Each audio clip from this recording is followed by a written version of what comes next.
Assalamualaikum warahmatullahi wabarakatuh. Waalaikumsalam warahmatullahi wabarakatuh. Di sini saya perwakilan dari kelompok 4 Ilmu Ukur Tanah kelas C ingin mempresentasikan tentang hasil diskusi kami yang berjudul tentang kesalahan garis bidik dan peran terhadap instrumen.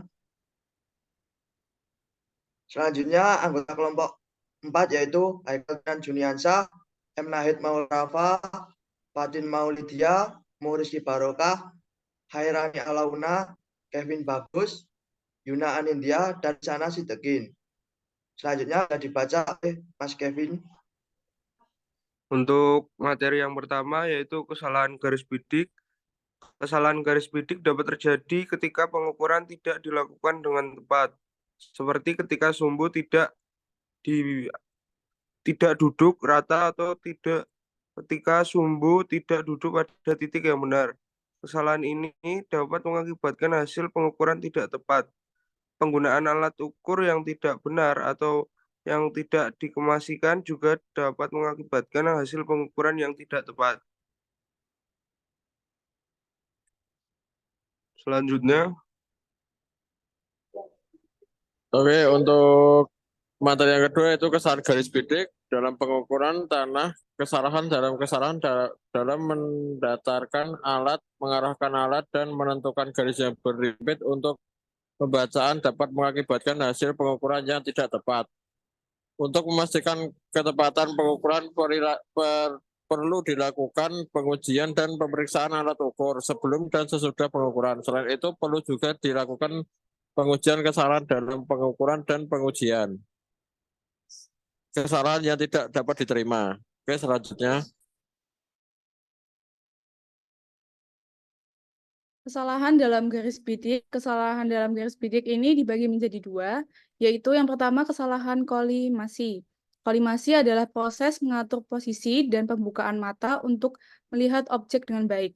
Kesalahan kolimasi dapat menyebabkan kesulitan dalam melihat objek, kesulitan mengidentifikasi objek, dan kesulitan dalam mengukur objek. Yang kedua, ada kesalahan indeks vertikal. Kesalahan indeks vertikal adalah sebuah kesalahan yang terjadi ketika menghitung sudut vertikal dengan menggunakan alat ukur seperti teodolit. Kesalahan ini mungkin terjadi karena beberapa faktor, seperti kesalahan pembacaan atau kesalahan dalam pengaturan alat ukur. Jika kesalahan lebih dari 30 derajat, disarankan untuk melakukan koreksi konstrumen oleh survei yang profesional. Selanjutnya adalah langkah-langkah pengujian kesalahan. Untuk melakukan pengujian kesalahan kolimasi dan indeks vertikal, perlu melakukan langkah-langkah berikut. Yang pertama, mengaktifkan tombol power pada papan tombol total station. Yang kedua, klik menu TILT pada tampilan layer total station untuk mengetahui apakah petok sudah benar tepat di tengah.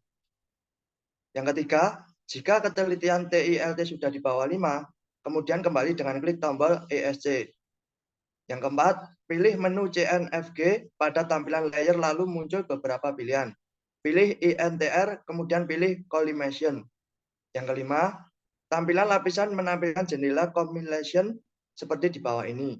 Di dalam lapisan terdapat nilai sudut bacaan ZA yang berarti sudut vertikal dan HA yang berarti sudut horizontal. Pada tampilan tulisan terdapat F1 yang artinya alat berada pada posisi drop.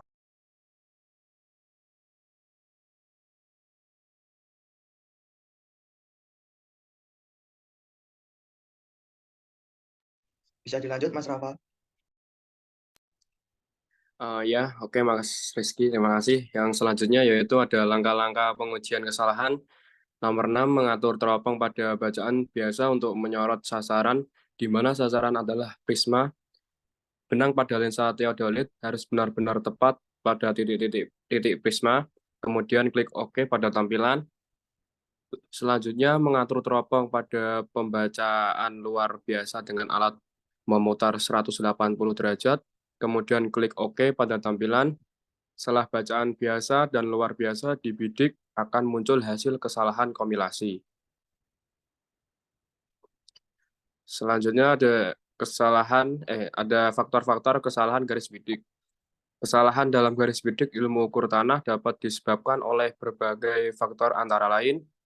Yang pertama, kesalahan miring sumbu 1. Sumbu 1 atau sumbu tegak yang miring terhadap anting-anting alat atau tidak sejajar dengan arah garis gaya berat. Yang kedua, kesalahan miring sumbu 2. Sumbu 2 atau sumbu mendatar yang tidak tegak lurus terhadap sumbu 1. Yang ketiga ada kesalahan kompilasi. Garis bidik tidak tegak lurus ke arah sumbu 2.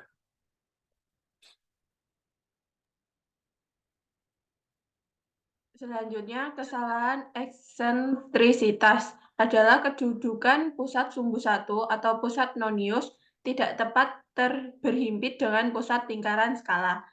Kesalahan diametral adalah letak nonius tidak tepat berhadapan dengan nonius 2. Kesalahan indeks tidak tepat meletakkan indeks bacaan lingkaran skala vertikal bila mana teropong diarahkan secara horizontal. Kesalahan pembagian skala adalah kesalahan langsung pabrik.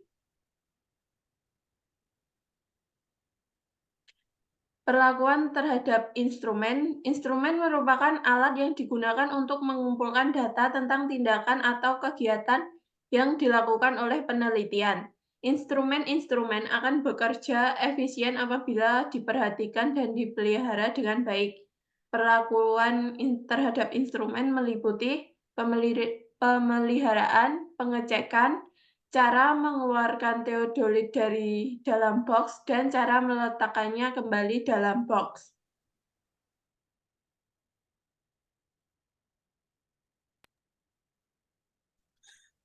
Perlakuan terhadap instrumen. Berikut ini adalah beberapa petunjuk perlakuan umum yang harus dipahami sebelum melakukan kegiatan pengukuran di lapangan. 1.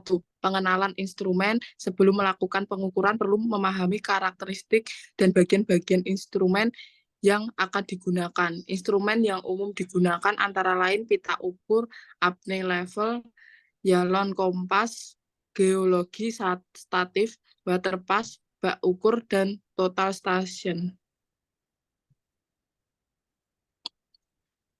2. Penggunaan instrumen. Perlu memahami cara penggunaan dan perlakuan yang benar terhadap instrumen. Contohnya penggunaan waterpass untuk mengukur beda tinggi dan jarak atau penggunaan teodolit untuk mengukur sudut arah. 3. Kondisi cuaca. Perlu memahami kondisi cuaca yang mengarah pada pengukuran. Contohnya, tidak disarankan melakukan pengukuran ketika udara panas karena bisa menyebabkan undulasi udara yang mempengaruhi keakuratannya. 4.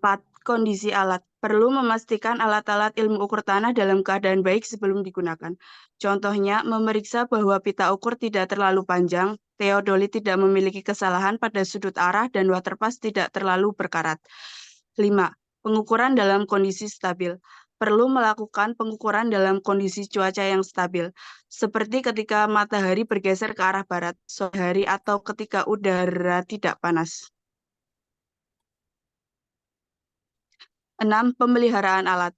Perlu melakukan pemeliharaan alat-alat ilmu ukur tanah setelah digunakan, seperti membersihkan waterpass dari bahan-bahan yang menempel, memeriksa kondisi pita ukur dan teodolit, dan memasukkan alat-alat ke kotak atau kotak pengemasan.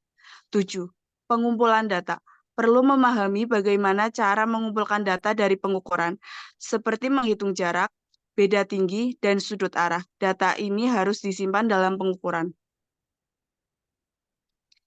8. Keselamatan. Perlu memahami keselamatan yang harus dilakukan saat melakukan pengukuran, seperti memakai pelindung mata dan kulit, menjaga jarak yang aman dari alat-alat bergerak dan tidak bergerak ketika menggunakan teodolit. 9. Alat pemantauan. Perlu melakukan pemantauan alat-alat ilmu ukur tanah sesudah digunakan, seperti memeriksa kondisi pita ukur, teodolit, dan waterpass. Alat-alat yang rusak atau tidak baik harus dikembalikan atau diganti.